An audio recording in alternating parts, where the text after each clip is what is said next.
বাড়িতে এই তিন পাখির আগমন হলে ভুলেও উড়িয়ে দেবেন না, বরং আপ্যায়ন করুন তাদের। জানেন বাড়িতে কোন কোন পাখির আগমন শুভ? কি হয় তারা এলে? শুনুন জ্যোতিষশাস্ত্রে সেই নিদান। হিন্দু ধর্মে পাখির বিশেষ গুরুত্ব রয়েছে, কারণ পাখিকে শুভ শক্তির প্রতীক বলেই মনে করা হয়।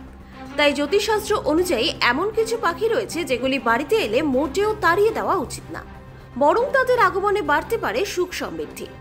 কোন কোন পাখি বাড়িতে আসা শুভ? কাক। বাস্তুশাস্ত্র অনুসারে একটি কাক বাড়ির ছাদে বা উঠোনে এলে তা আপনার বাড়িতে নতুন অতিথি আসার ইঙ্গিত দেয়। হিন্দু ধর্মে কাকের বাড়িতে আসা খুবই শুভ বলেই মনে করা হয়, কারণ কাককে পূর্বপুরুষদের সঙ্গে সম্পর্কিত বলে বিশ্বাস করা হয়। পেঁচা।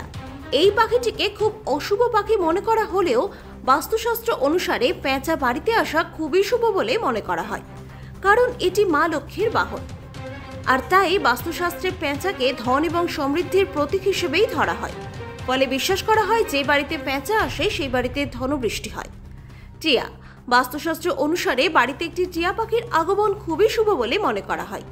এতে বাড়িতে সম্পদ নিয়ে আসার লক্ষণ হিসেবে বিবেচিত হয়। এছাড়াও বিশ্বাস করা হয় যে লক্ষ্মী দেবীর আশীর্বাদ ওই বাড়িতে এবং জীবনে স্থায়ী হবে। হিন্দু ধর্মে টিয়া পাখিকে কুবেরের সঙ্গে সম্পর্কিত বলেও মনে করা হয়। তাই যে বাড়িতে টিয়া আসে সেই বাড়িতে ধনবৃদ্ধি হয়।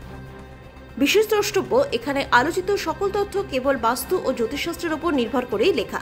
বিস্তারিত জানতে বা প্রতিকার পেতে অবশ্যই বিশেষজ্ঞের পরামর্শ নেওয়া জরুরি।